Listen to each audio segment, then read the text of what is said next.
Disons, prenons le problème de la Palestine qui est colonisée depuis des dizaines d'années, qui semblait s'être entièrement endormie et qui s'est trouvée brusquement réveillée maintenant. Bon, ce problème, sa solution est dans une décolonisation. Seulement, il ne suffit pas de le dire.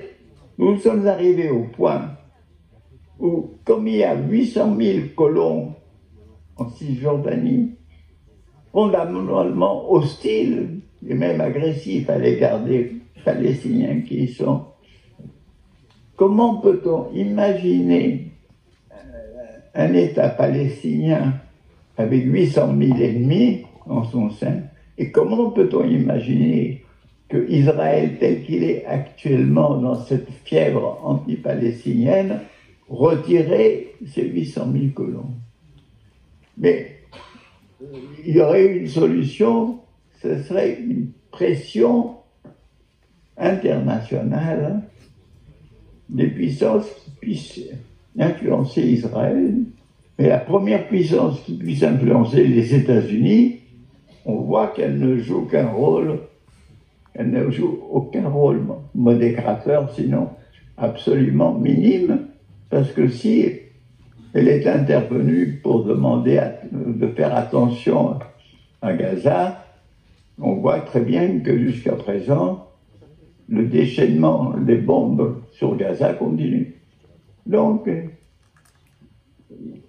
les puissances, la Russie intervient, mais la Russie n'est pas tellement qualifiée puisque elle-même, elle a attaqué l'Ukraine.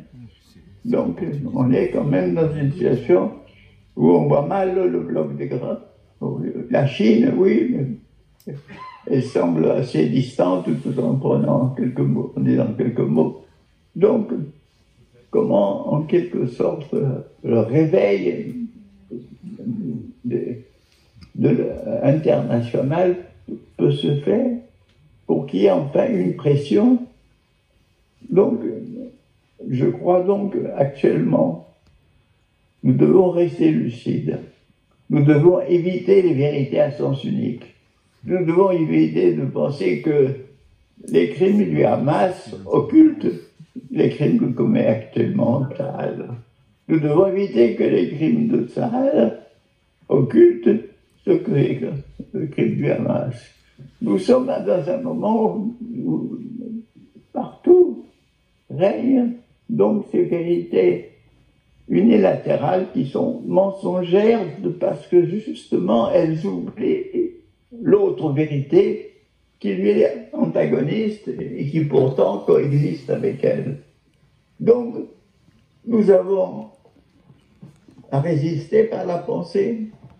D'ailleurs, moi je pense que si je ressonge à une époque révolue, qui fut celle de la résistance a été d'abord une résistance de pensée. Ça a été une résistance de dire non, on n'accepte pas cette situation. Et à partir de cette résistance de pensée, à partir de cette résistance au nazisme, à partir de ceci, se sont créés des mouvements de résistance, d'abord extrêmement minoritaires. Mais c'est la conjoncture mondiale qui leur a permis de se développer. Donc nous sommes au moment où nous sommes à l'obligation de résister en esprit au délire, au manichéisme, cette forme de pensée même réductrice, quantitative, qui domine. Nous avons, aujourd'hui, c'est la lutte de l'esprit, préliminaire à toute autre action. Et si nous faisons un texte de validité planétaire, acceptable par des responsables intellectuels de tous les continents, nous aurons apporté une première pierre dans un processus. Maintenant, nous ne savons pas ce qui va se développer dans les jours et dans les semaines qui viennent. Nous devons donc maintenant rester sur le plan des principes globaux et de ne pas les oublier. Par exemple, si on prend la question palestinienne, il faut dire maintenant elle est sur le tapis, il faut être conscient et en même temps, comme je le répète, être conscient que la solution n'est pas là. C'est-à-dire la solution qui existait peut-être il y a quelques années, tant qu'il n'y avait pas 800 000 colons en Cisjordanie, cette solution actuellement n'est pas possible. Donc,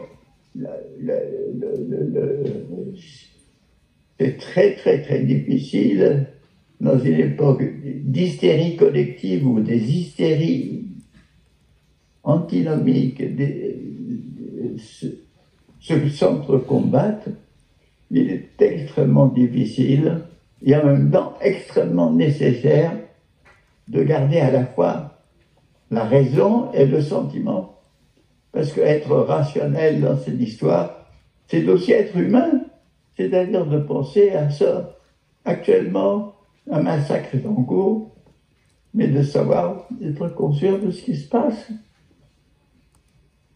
Il y a eu la destruction du ghetto de Varsovie et de toute sa population en 1943, événement qui est resté inaperçu à l'époque, mais qui était un premier exemple de destruction totale d'une ville, qui était ce ghetto et de sa population. Nous avons vu des massacres, nous avons vu des bombardements sur des villes allemandes, mais qui massacraient des civils. Nous avons vu beaucoup de choses terribles, et nous allons encore voir d'autres choses terribles. Mais là-dessus, il faut unir les forces d'humanité, comme celles que vous avez indiquées dans le manifeste. C'est ça. C'est ça. Nous sommes face à quelque chose qui nous dépasse par nos possibilités d'intervention, mais que nos esprits doivent être capables de concevoir et de voir dans toute leur horreur et dans toutes leurs perspectives qui peuvent être négatives. Maintenant, comme tu le sais, comme vous le savez, moi, depuis très longtemps, j'ai dit mon espoir, c'est l'improbable. Parce que j'ai vécu des moments où le salut est arrivé par des événements totalement improbables, que ce soit pendant la Deuxième Guerre mondiale, pendant la guerre d'Algérie, la guerre de Yougoslavie, etc. Donc, je dis, l'avenir n'est jamais écrit d'avance. L'avenir, dans le fond, si les perspectives sont sombres, et il n'est pas déterminé irrévocablement. Ça, c'est une conscience que nous devons avoir et garder. Merci beaucoup, Edgar.